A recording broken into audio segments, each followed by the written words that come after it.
She's all right when you get to know her. This is my podcast, and it takes you from your restrictive, toxic, life-limiting 9 to 5 into a life on your terms, full of freedom and flexibility as a self-employed virtual assistant. So whether this is your first introduction into the possibility of becoming a VA, or perhaps you've been doing a bit of Googling already, I'm going to get rid of the overwhelm, rid of the self-doubt, and show you that this life is possible. I've not just started this rodeo, you know. I'm Catherine Gladwyn, and I've been doing what you think is impossible since 2015. Shall we get started? I'm recording this bit the day after recording the podcast because I've just gone through and edited it and realised that I didn't even introduce my guest.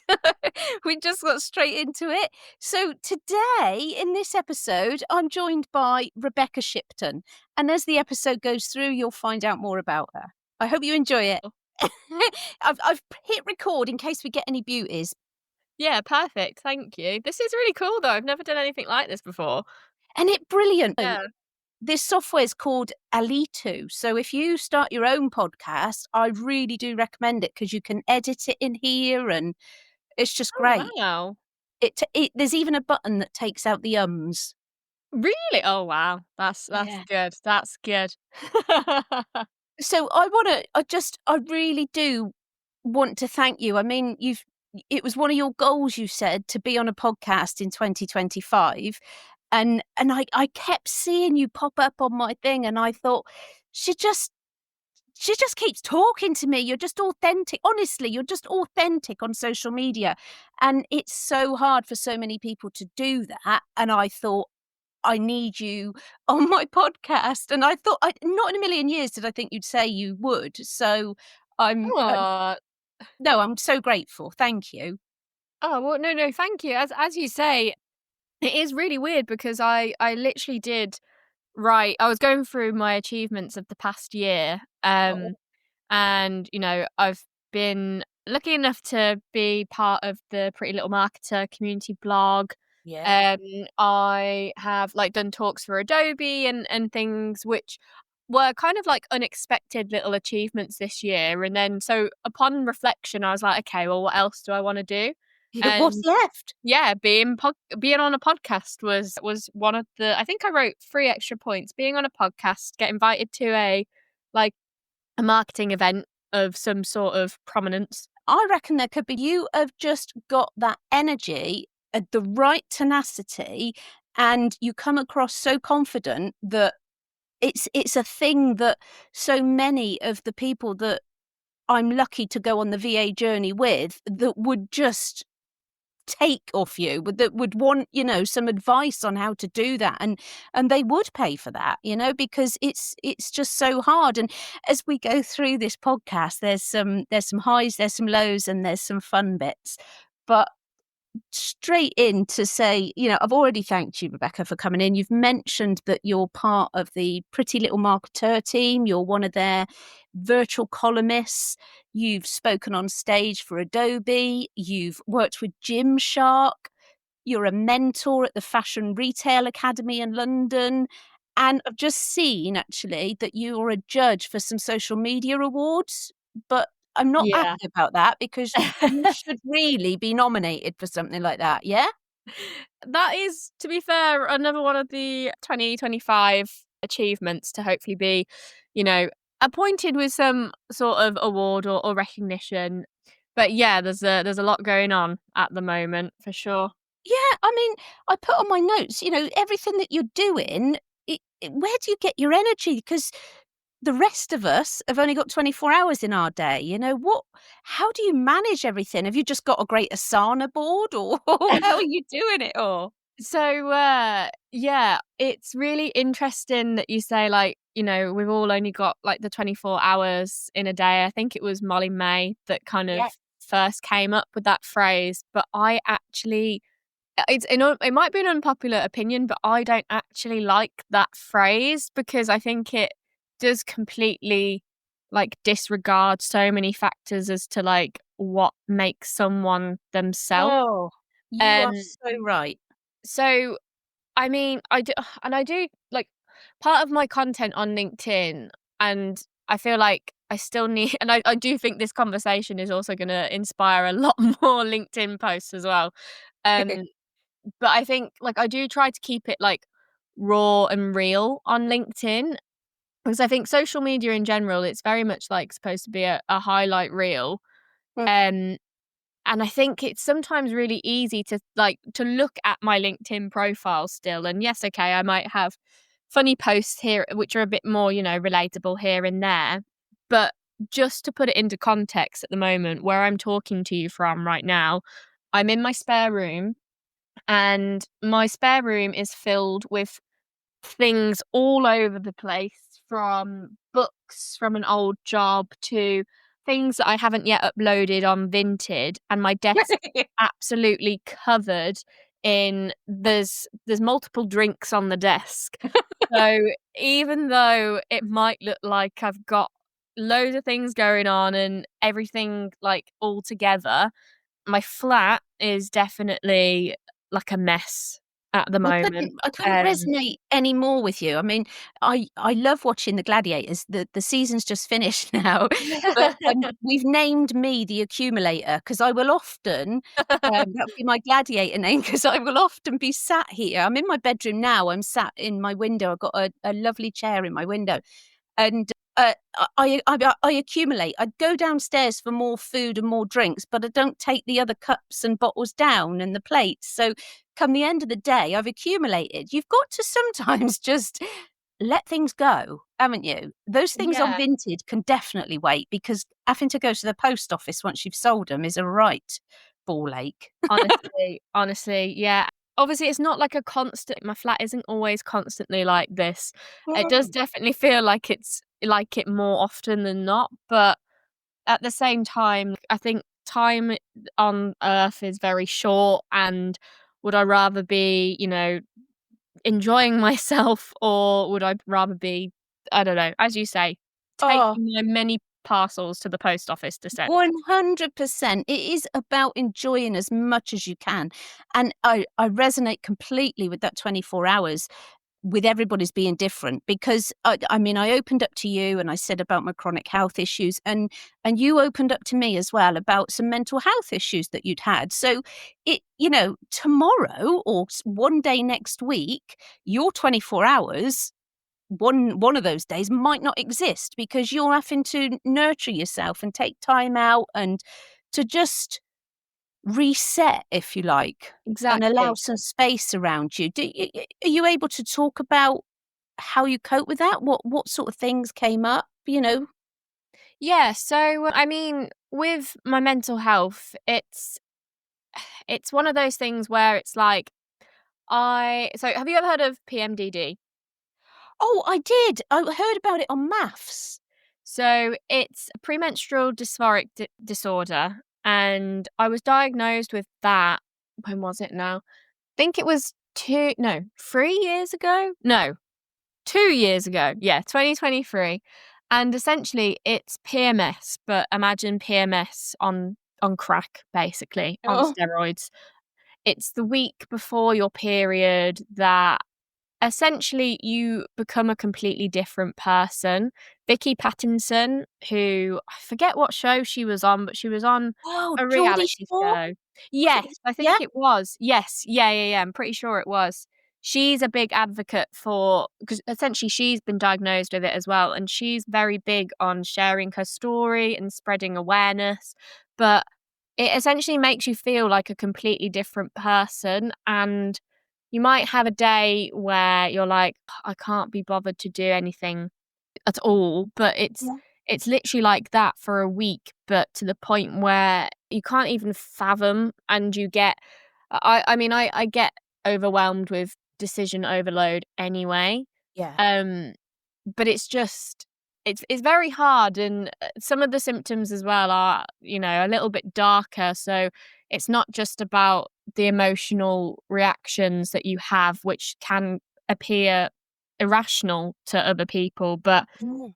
it's often coupled with, thoughts of, this is obviously trigger warning, but suicide, Uh-huh. um, which l I think there's also, like, a stigma around that anyway, because a lot of people think that, you can't can't talk to a suicidal person about suicide, and it's not necessarily, oh, I want to hurt myself in any way. It's more about like, I can't do this, or I don't want Yeah. to do this. Yeah. So that is something that I do struggle with, and I am lucky that I suppose I have a great support network around me. Like my Oh, boyfriend good. is phenomenal, and I'm really lucky to have him because I've definitely been with a person before that was nowhere near as understanding, and to the point kind of made it out like that it was my fault, even though Oh, obviously it's not, yeah. because I'm not Oh, in control of well everything. done for recognizing that, because if you've got Yeah, things in your past,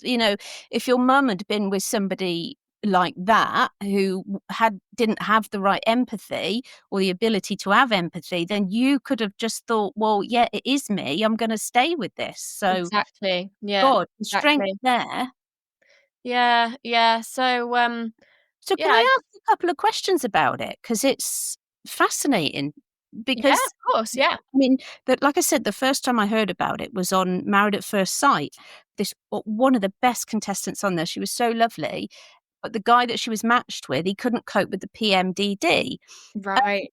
Sh I just wondered, does she or do you know that you're acting differently or thinking differently, or does it all seem normal and rational to you in that week before your period? I think it's always hard to see the wood through the trees. Mm, And so I think at the time, it even though it's kind of like someone else is in the driver's seat of your mind, if that mm, makes sense. So you yeah. can see it all happening, and you know that you're reacting in a way that doesn't make sense, but you do it anyway. So it does kind of feel like you don't have control Wow. over it, and then in hindsight, after a while, you might take a breather and you'll be like, "Oh, actually, that's not how I wanted to react," or So, while your brain would automatically usually respond perhaps to a situation with kindness or something, exactly, there's this yeah, other thing in front of you pushing you back and saying, "No, what we're gonna do is we're gonna do it this way." And yeah, they've done it. It's and you say that's for a week before. Now when you want to enjoy life or you're on holiday, a week goes really quickly. But when your life is affected, when your normal is affected and your quality of life is affected, and I would imagine, Rebecca, carrying around guilt when you've got the reflection time, not that you need to, but we just automatically do that. That week can seem like a long time. And I can understand how your state of mind to feelings of wanting to just get out of this life can come about. I can completely understand that. It must be yeah. so hard. Yeah, it is it definitely I've had points where I've been really low, and obviously it does also kind of, depend on what you've got going on around you. So some Mhm. weeks have been I'll have weeks where I'm like, gosh, like, and I mean, there's not much research behind PDMD, I can't even say it myself, PMDD. There's not much like research as there isn't in just, women's health in general as to why Mm, these things happen and what causes it. But I will have weeks where I think, gosh, I don't have this anymore, or maybe the meds are finally working. But then I oh, will have other weeks where I'm like, "Oh my god." I had one recently as well where, I'd gotten to a really low point, and I was saying to my boyfriend that I've got XYZ and I'm stressing about it, and I was having, like, almost feeling like I was gonna have a panic attack and have, like, a little mini breakdown, and he was just like, "Just get yourself packed up and down to me, and I'll look after you." And I know not everyone that goes through PMDD will have that. Like, mm, not everyone will have someone to be able to rely on, so I can appreciate it is really, really hard if they don't. yeah. Um, but of course, there are other ways to kind of manage it as well, and it's just the same old usual stuff, like eat well, exercise, get enough sleep. But I feel like sometimes it's not always enough. Really No, and healthy people food. that eat well, people that get enough sleep, people that exercise, they still get poorly. Yeah, Um, it's yeah, it's when you're not your normal self, when you're feeling so bad, you just got to try and get through it. You yeah, just got to do everything you can to get through it. And I just want to say, if there is anybody that's just been diagnosed or you've got anything else going on that's kind of affected how you're seeing life and you don't feel that you've got anyone that understands, that supports you, then I recommend perhaps texting or calling or whatever you find easiest via the Samaritans to see what help is out there, because I've had dark moments myself, and I think the word that I say to myself when I'm there is just the four-letter word hope. W mm, That's what keeps us going. There's hope that things will get better, that it won't happen again, that perhaps they will find new drugs to help with certain things. So, yeah. yeah, I That's a really really appreciate nice. you sharing that. I'm sorry. Oh no, that's okay. I was just going to say that's a really nice kind of approach, like with the word hope. I was speaking about it with because I mean I'm working with a PT at the moment, but I might pause it for a little bit. But anyway, we were speaking about what to do if I do start to feel in a panic. And she did kind of say something similar, but instead of like the word hope, she does just imagine like a big stop sign in her mind. And then that will help her calm down. We sometimes look at the bigger picture and think, I'm not going to get there because I'm stuck here. But Yeah. yeah, it is one step at a time. Now, I hope you feel okay after sharing that, because I know how exhausting it can be. So are you okay to continue? Because Oh yeah, of course. Yeah, yeah. I'm pretty open about these things, but yeah, I appreciate you checking in and asking. no, not at all. Because I want to sort of change the mood a little bit and let people know about your recent accolade. I Ah, want yes. Yeah. So let me get this right. I think it was just 3 weeks ago now, so it's quite new, and I'm sure not many people in the public, so this is kind of like an exclusive. Rebecca was voted, listen carefully, LinkedIn Polluter, yes, Polluter, March 2025, along with about 30 other people, I think. Rebecca, what the hell? Yeah, there's just some people out there that, don't like what I've got to say because Yeah, but yeah, this was from so Rebecca went viral. The last time I looked at it was about like 8,500 likes or something. something like And that, yeah. yeah, and I actually did a word count, right? And that post that went viral, all it's not even got a picture. It's got 1,026 letter A's and one H. And that's what got you voted LinkedIn polluter. Am I right?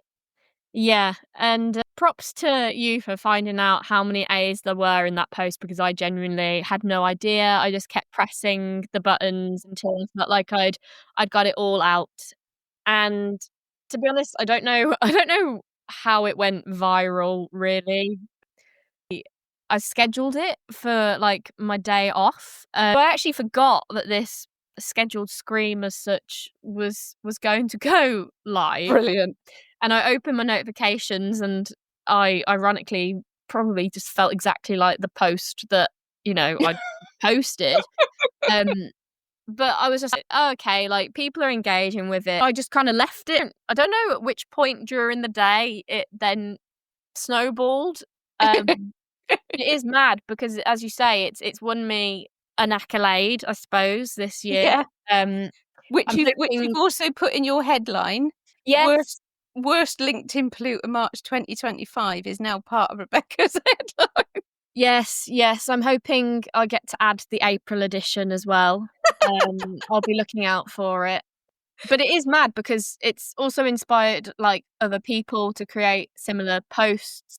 Jet2, for example, as well, the Yes. brand kind of hijacked it, which I was thinking about this earlier actually, because, like, there's been a lot of conversation between me and my network about people who, like, copy and take inspiration and don't give proper credit and all of that stuff, and I think there's an ongoing conversation on LinkedIn. I definitely saw another post about it moments before I joined the studio, but Yeah, it's an interesting one anyway. But since writing that post, I've had lots of impressions, lots of followers, which is great, and all these other kind of opportunities, this podcast included. And I'm not saying the post caused all of those good things, but I think it just makes it even more, I guess, fulfilling for me, because obviously to have someone to actually point the finger at me and say, you shouldn't be doing that.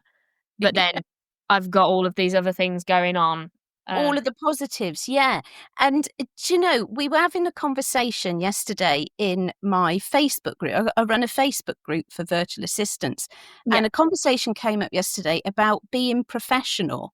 Mm. Let me just find my note on it. Okay. So there was a conversation yesterday in my group about being yourself in communications. And I think we can clearly see that on yours, that you on LinkedIn, that you are yourself. And Yeah. whether you should be, in inverted commas, I'm putting this, professional. I mean, there's what I'm not asking, I'm hypothetically asking, like, what is professional?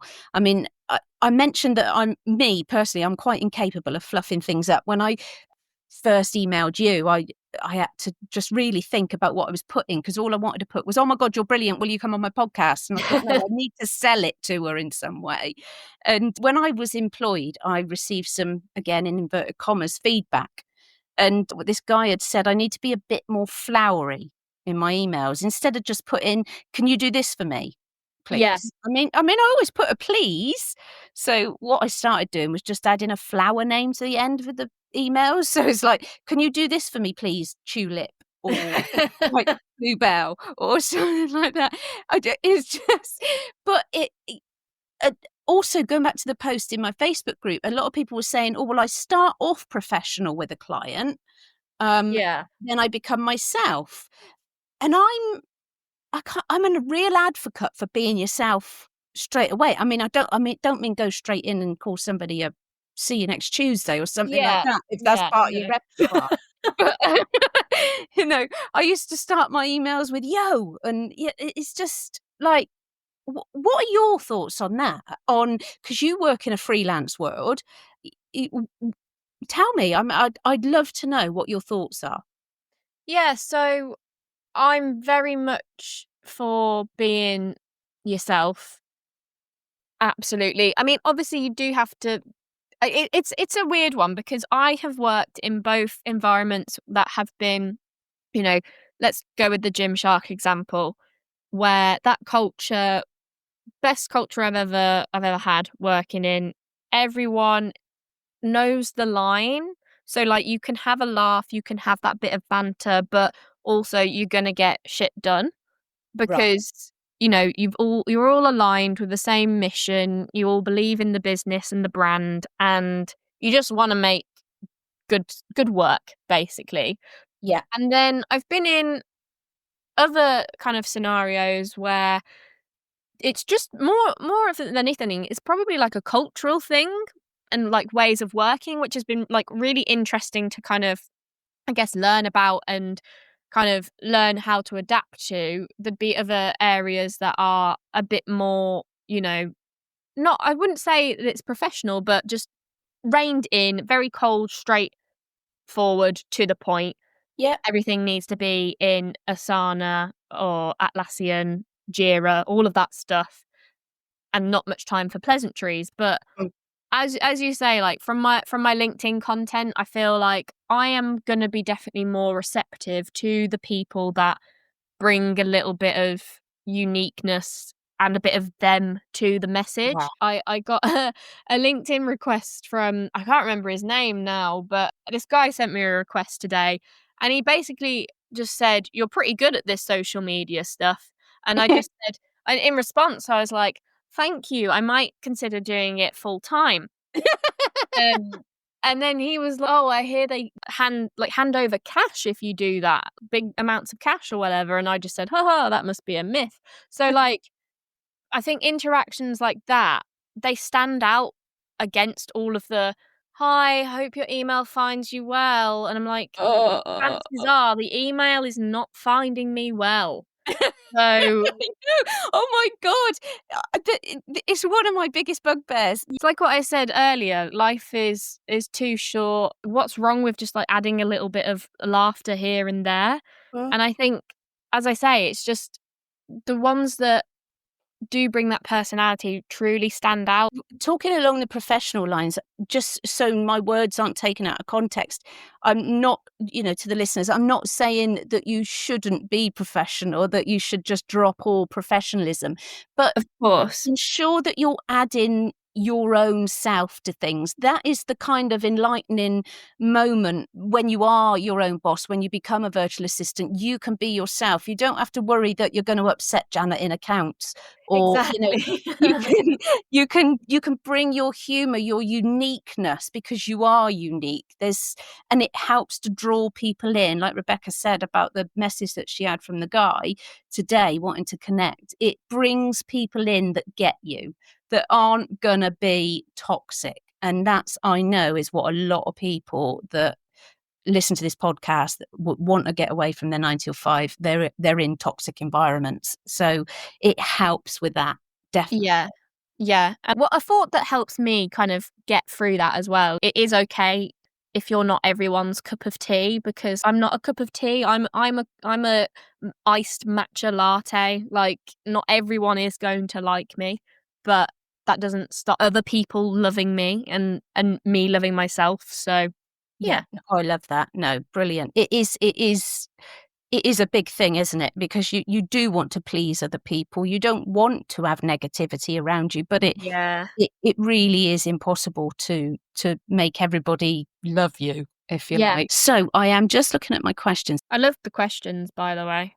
Oh, good. Oh, I am glad. I like to send them in advance so that I don't Yeah, no, that's definitely, I've to be fair, I did a little student podcast thing. It wasn't a real podcast, it was so just you cheated on me.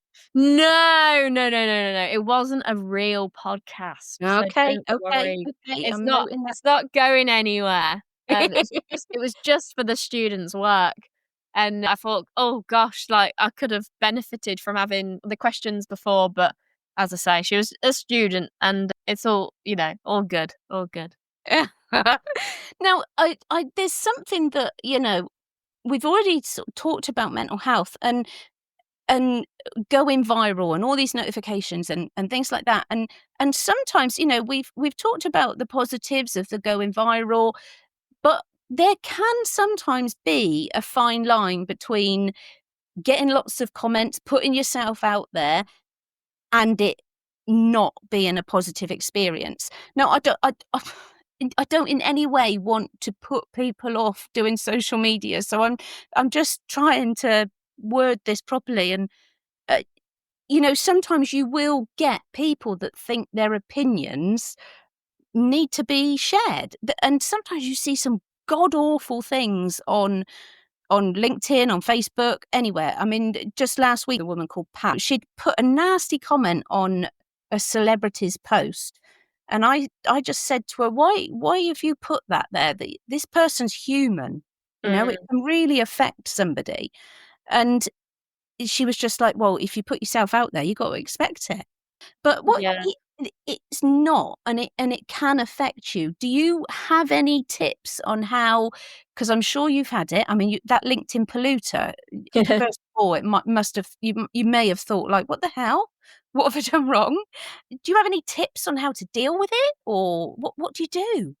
Yeah, so I think there is, like, as annoying as Pat is, I think it's not that you should expect criticism, because you shouldn't ever go onto social media being like, "I'm going to look for someone to criticize today." Yeah. But because it is such a big public space and anyone can have a say, you are bound to 9 times out of 10, like, come across, well, no, that sorry, the 1 times out of 10, you're gonna come across someone that might disagree with you or have a slight different opinion, but that's the same in an office environment, right? You're not gonna like well, if you do like everyone at work, you're very lucky. And, I just think, from my perspective, I think I've been quite lucky because obviously having to work in social media, you do get a lot of people just like, whether it would be people disagreeing with when we made a stance about, actually, I'm not going to use Gymshark as an example because I always use Gymshark as an example. But for example, with Flow, when Roe v. Wade was overturned, you'd get a lot of people kind of saying that it's a good thing and that, like abortions, it gets into a bigger debate of whether, abortions should be available to women or not. Yeah. And I think you just kind of, as long as you like stay true to your values and you're not kind of going against what you believe and any promises that you make, I think you can't really go wrong. But I guess in terms of tips, I'd probably say you could literally do devil's advocate and think about every single possible scenario and be like, this is the perfect post. No one's going to have a problem with this. But then there will be some cockroach in the crack somewhere that's going to take your well-intended, light-hearted post with a fist of salt and then just start hating on it. When I first started in business, I was very much in fight mode, and it's nothing to do with me being in business. It's just to do with my background kind of thing. Yeah. I was always ready to protect myself even when I didn't need to. And I learned the hard way that it while it does hurt when somebody is nasty, it's easier to get over if you don't engage with them. Because as much as you want to get your point across, they want to get theirs across as well. And it's not a one-to-one conversation where people act themselves because they're aware that there's an audience around them. And it's like anything. If you're telling a joke and people start laughing like a kid, if a kid does Yeah. something funny and somebody laughs, they keep bloody doing it. Yeah. You keep doing it if the Yeah. audience are reacting in such a way that releases your dopamine. So, if you do come across, instances like that, and you may well do the longer that you're in business, my recommendation is to tell somebody, but tell somebody that isn't someone that enjoys drama, that's going to Yeah. say to you, look, let's leave it. Let's watch Netflix, or let's have a virtual coffee, or, let's just WhatsApp about things, and let's just ignore it. Let's delete the comment and we can forget it as quick as possible, because as sooner it's out of your mind, you can focus on other things. So, Yeah. but also I think as well, it's good to acknowledge that it did make you feel shit, but do have Yeah. people around you that you can talk to, I think. Yeah, definitely. And I I think it is a tough one because I think people are always going to say something regardless of the intent and everything. But I think normally one of the sayings that I really like is that people only try and bring you down if you're above them. So, you know, I guess it's very much a mindset thing and just trying to believe in yourself and Yeah. yeah. Believe in yourself. Absolutely. Now, we've touched briefly that you are one of the first 7 virtual columnists for Sophie Miller, Pretty Little Marketer. Yes. Well, huge congratulations for that. Thank you. Uh, Thank you. I only found one of your articles so far because it's still a new venture. So I don't know. There were quite a few on there, and I don't know how many you've written. But I was immediately drawn to your one. What was it? Are we all? Was it? It wasn't titled "Are we all going to die because of AI"? Was it? No, it wasn't titled That's that. really, I've written that. But, it's basically I think it was something along the lines of the Instagram feature that creeped me out, and it was an AI feature that it's basically a bots feature that you can create your own AI bot and have chats with it. And I tested it out in the article, and I basically wanted to make me, but as my pretty little marketer columnist self. And the conversation I had was just like, it was convinced that it was a real person and it denied basically that it was AI. So I was like, this is not good. So it's for people to talk to themselves. Well, I think I can't remember if a brand has done it already yet, but if you go onto the feature, you can basically find any kind of bot. For example, someone has made a bot as if it's a gladiator, so you can have a conversation with a gladiator or your pet dog or Chun-Li from Street Fighter. Oh, There's all sorts on there. Some are kind of weird, which I guess you can imagine the kind of people that might be using them. But yeah, essentially that. But you can create your own as well and publish it if you want to. I'm just thinking about, Chat GPT, you can have a conversation in there as well. And Yeah. because I every time I put a request into Chat GPT, I have to put please. And I Oh, have to. I'm the same. I'm the same. I often have conversations with Siri as well and like say thank you and like you're the best. You never know. Yes. Or I'll say to Alexa, Alexa, make the corner lamp 60%, and she'll do it, and then she'll go, by the way, I can tell you what the weather's gonna be oh, I didn't ask, I just wanted the light on. Have you have you ever asked her if she's your friend? No. I won't spoil it, but just give it a go What when about Google? Does Google do that? Let me ask Google. Hold on. I've got a Google in here. We got Alexa downstairs. Okay, Google, are you my friend? Of course, we're friends. You're my hero, and I like to think of myself as your trusty sidekick. Did you hear that? yeah. Well, I'm a hero. Alexa sings you a song.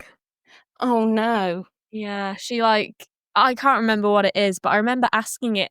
Oh, this is getting really deep now, and really, I think, gives an insight into my life. Like asking an AI, what's it called, AI speaker, if she's my friend.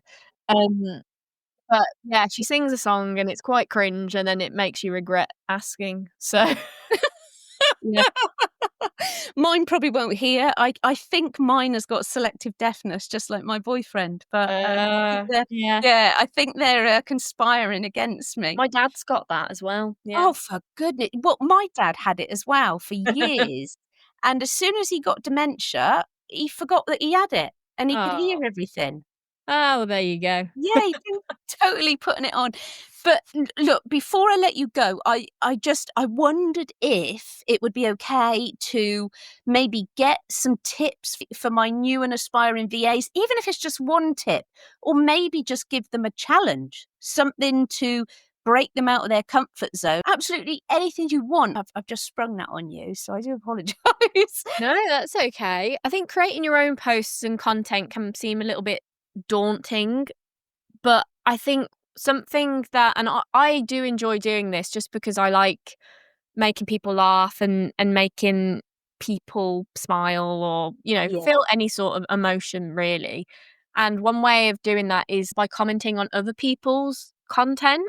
yeah. So I think what could be really helpful is if you're thinking about posting your own content on your page, but you don't know where to start and you can't, you know, you just can't force yourself to post. I think interacting with other people's content kind of takes away the scariness of it because once you're putting yourself out there into other people's spaces, then you kind of get more confident each time, I would say. Yeah. So I'd say like just interact with other people's content and don't force the comment, and absolutely just on the conversation of AI, do not use AI to Oh write your no. comment because everyone can tell and well, not everyone hates it, but a lot of people in my network, we roll our eyes when we see an AI comment. Yeah. Like, I saw one the other day that still included, like, when it says, of course, here's a XYZ of what you asked, and then it puts the answer. They'd copied that bit as well in the comment.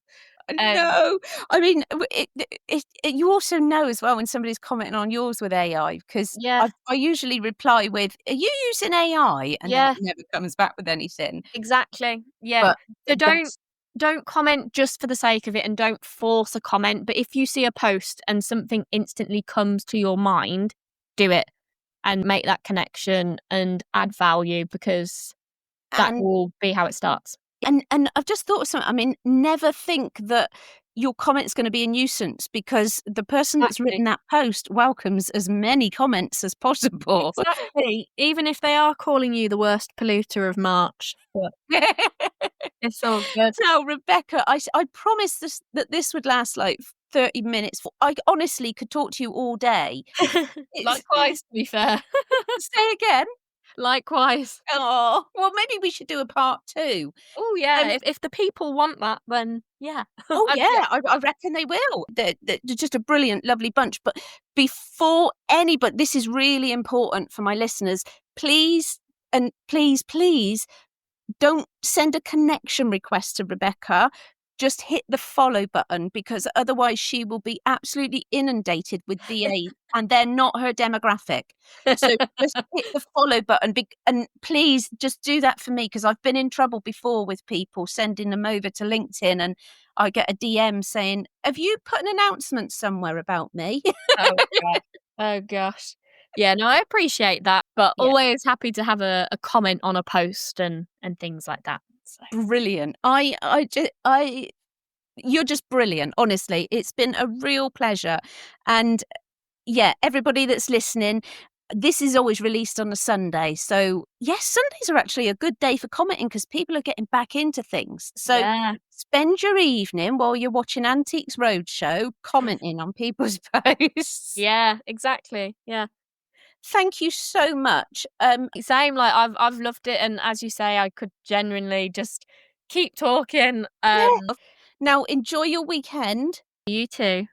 Thank you very much, Catherine. Take care. If you're ready to reclaim your independence, then subscribe to this podcast because there is so much I'm going to give you. You've got to subscribe on your favourite channel, it says. What channel? Is it? I ain't going to be on the BBC, am I?